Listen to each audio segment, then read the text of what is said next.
Modern armies rely on stealth drones, satellite tracking, and laser-guided missiles. But if you dropped Julius Caesar onto a battlefield today, he wouldn't be crushed. He could actually defeat a modern military using one brutal psychological tactic that today's generals have completely forgotten. Let's be precise about what we're actually claiming here. We're not saying Caesar could outrun a missile. We're not saying a Roman legion could survive an airstrike. We're not doing that video. What we're saying is this: war is not won by weapons. War is won by the people holding them. And Julius Caesar understood something about people, something so fundamental, so psychologically precise, that it still works today. In boardrooms, in sports teams, in politics, and yes, on a battlefield. 58 BC. Caesar is given command of 4 Roman legions, roughly 20,000 men, and sent to Gaul. What he inherited was not a precision fighting machine. It was a collection of exhausted, underpaid soldiers who had been let down by commanders who viewed them as expendable. Sound familiar? What Caesar did next is where the story gets interesting. Caesar learned his soldiers' names.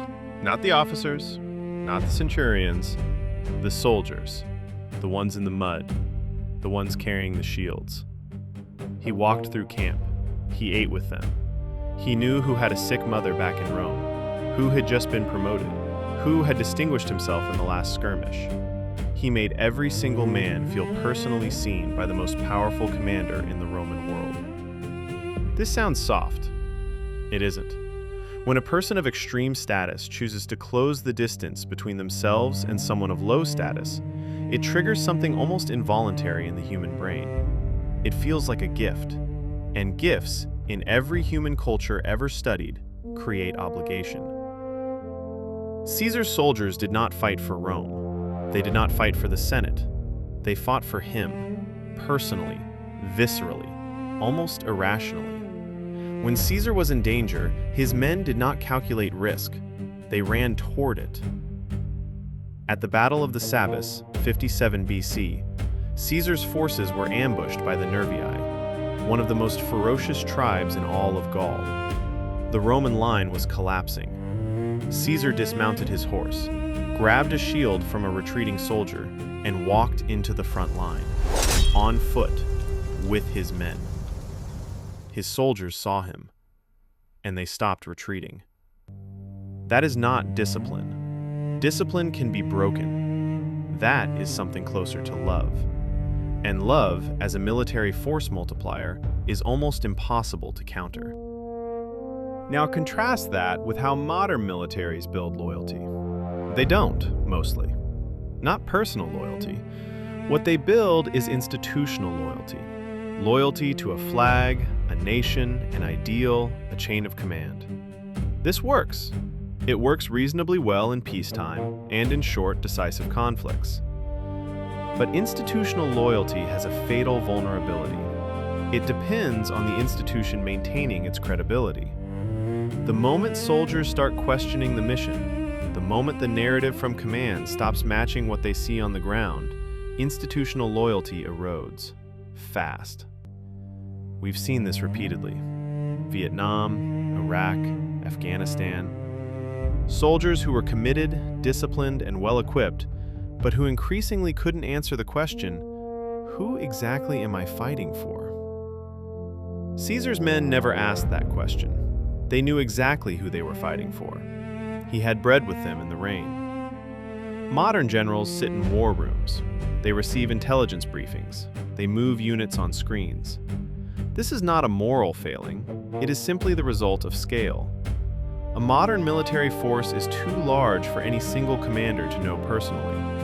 So the psychological bond that Caesar weaponized simply doesn't exist in the modern structure. And Caesar, being Caesar, would find that gap and walk straight through it. Let's name the tactic clearly, because it deserves a name. Call it radical proximity. Radical proximity is the deliberate, systematic elimination of distance between a leader and the people who follow them. Not occasional, not performative, consistent, habitual, and genuine. or at least convincingly genuine, which in Caesar's case may have been the same thing. Radical proximity does three things simultaneously. First, it manufactures personal loyalty that survives institutional failure. When the mission collapses, when orders stop making sense, when supply lines break, when the strategic picture falls apart, personal loyalty is the only thing that keeps a fighting force coherent.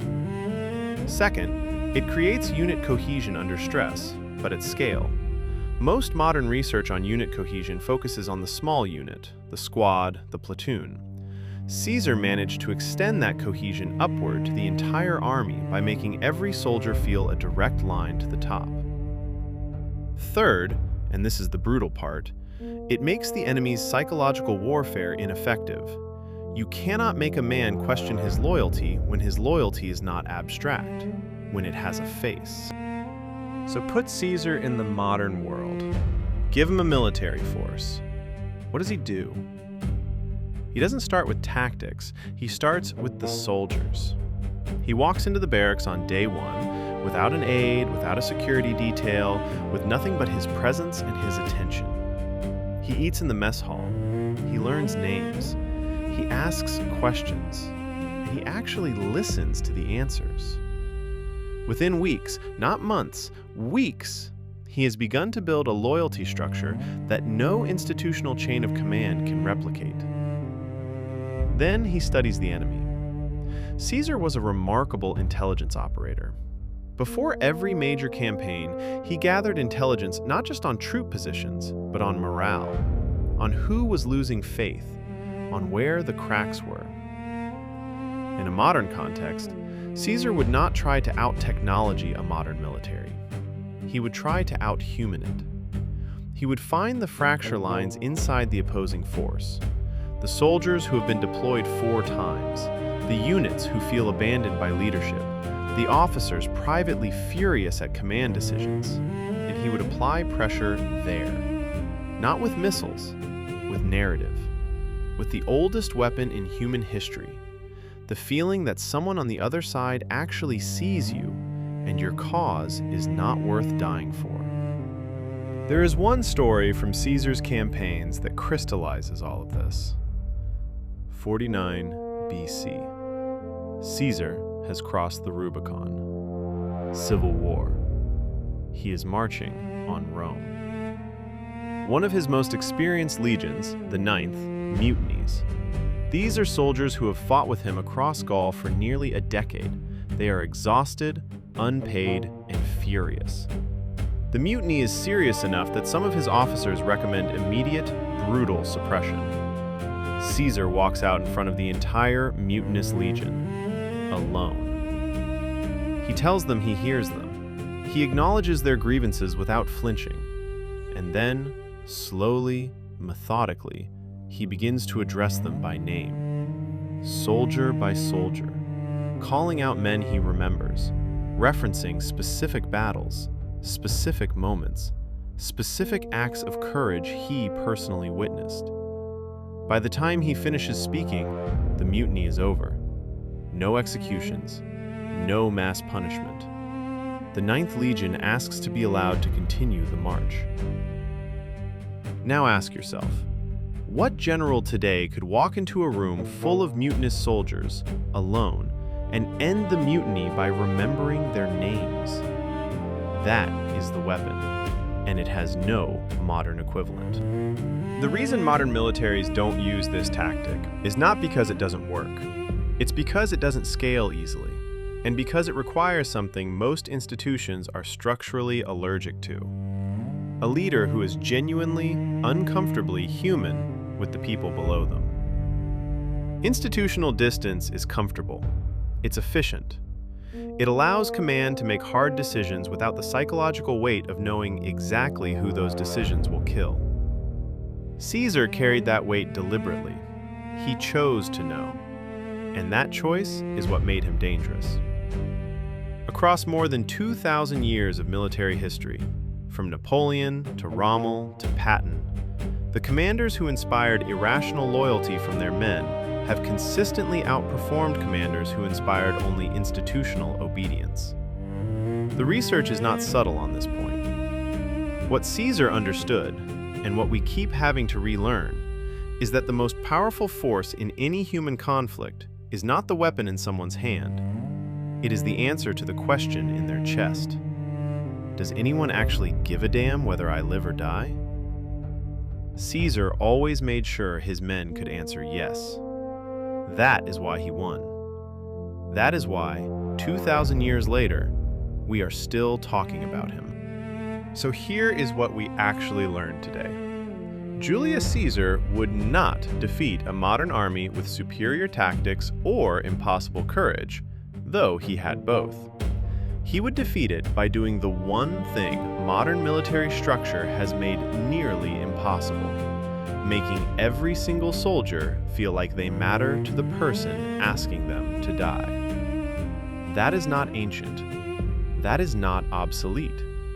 That is the oldest and most durable truth in the history of human conflict. Radical proximity, the forgotten weapon. If this made you think differently about leadership, not just military leadership, but any leadership, the next video is going to take that idea somewhere you probably didn't expect. Julius Caesar had a plan for Rome that went far beyond the battlefield, and the people who stopped it made one catastrophic mistake: the Ides of March. Next time on InfomeX.